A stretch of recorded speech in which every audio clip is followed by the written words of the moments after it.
यो ही मैं होटल पहुंचा था, उसी समय टेलीफोन से जानकारी प्राप्त हुई कि हमारे सेक्रेटरी डिफेंस प्रोडक्शन की मां गिर गई हैं, कूल्हे की हड्डी टूट गई है। वो बेचारे स्वाभाविक है चिंतित थे, उनको भी इस कार्यक्रम में आना था और इसी कारण वो इस कार्यक्रम में नहीं आ पाए। थोड़ा सा मेरा भी मन टूटा हुआ था। मैं जहां भी काम करता हूं सभी के साथ मैं भावनात्मक रिश्ता जोड़ कर रखता हूं। उनका दुख हमारे लिए भी दुख था, इसलिए थोड़ा सा मैं भी बहुत ही विचलित था। लेकिन फिर भी यहां आने के बाद थोड़ा सा मेरा जाकर कुछ मूड ठीक हुआ है और मैं आप सबको भी होली की शुभकामनाएं देता हूं और कलाकारों के शानदार प्रदर्शन के लिए सभी कलाकारों को मैं अपनी तरफ से बधाई देता हूं।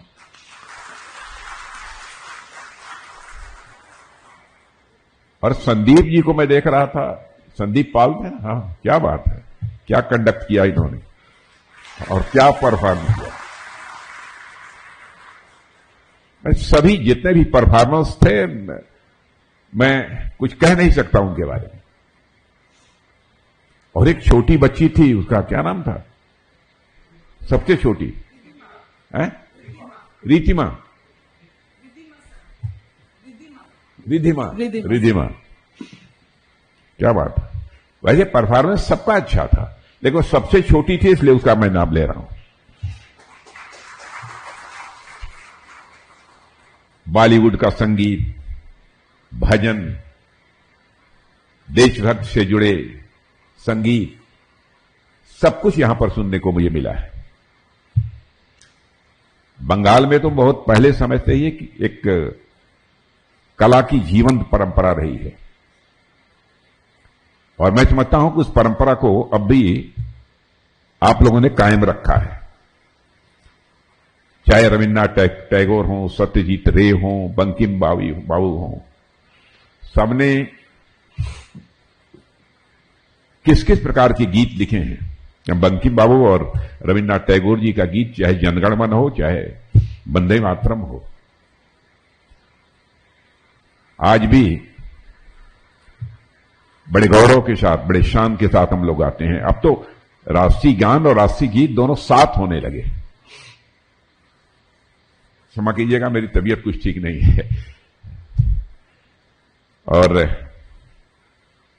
मुझे खुशी है कि इस बंगाल की परंपरा को भी आप लोगों ने इस जीआरसी में भी जिंदा बनाकर रखा है। और मैं कह सकता हूं कि चाहे रविन्द्रनाथ टैगोर हों, चाहे बंकिम बाबू हों, चाहे सत्यजीत रे हों, इस मिट्टी के हर लोग हर विधा के मामले में पूरी तरह से रिच हैं। मैं इस नतीजे पर पहुंचा हूं और मैं कह सकता हूं कि आप भले ही मशीनों और जहाजों के साथ काम करते हैं, बनाते हैं, परंतु आपका हृदय बहुत ही सेंसिटिव है और बहुत आप क्रिएटिव हैं। और यदि आप सेंसिटिव और क्रिएटिव ना होते तो आपके फैमिली के लोग इस तरीके से परफॉर्म न कर पाते। परिश्रम और कला दोनों का संगम मुझे आपके अंदर देखने का मिला है। परिश्रम और कला दोनों का यह संगम देखने को मिला है। और जीआरएससी देश की सबसे पुरानी शिपयार्ड है और पिछले 150 वर्षों से इस राष्ट्र निर्माण में यह शिपयार्ड अपना कंट्रीब्यूशन दे रहा है। इंडियन नेवी हो, इंडियन कोस्ट गार्ड हो, कि सैकड़ों वारशिप और फ्रिगेट्स आप सबने तैयार किए हैं। आपका कंट्रीब्यूशन केवल इन इक्विपमेंट तक ही सीमित नहीं है, बल्कि आपका कार्य सीधे ब्लू इकोनॉमी को एक गति देने का काम करता है। और साथियों, जो आप कार्य करते हैं वह राष्ट्र के प्रति आपके डेडिकेशन का भी एक प्रमाण है कि आप राष्ट्र के प्रति किस सीमा तक डेडिकेटेड हैं।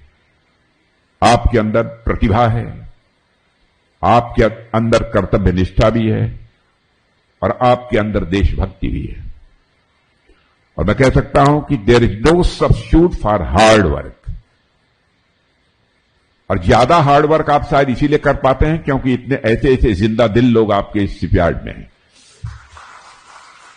जो आदमी जिंदा दिल होगा वो हार्डवर्क नहीं कर सकता। थोड़ा सा वर्क करने के बाद वो थकान महसूस करने लगेगा, टायर्ड महसूस करेगा।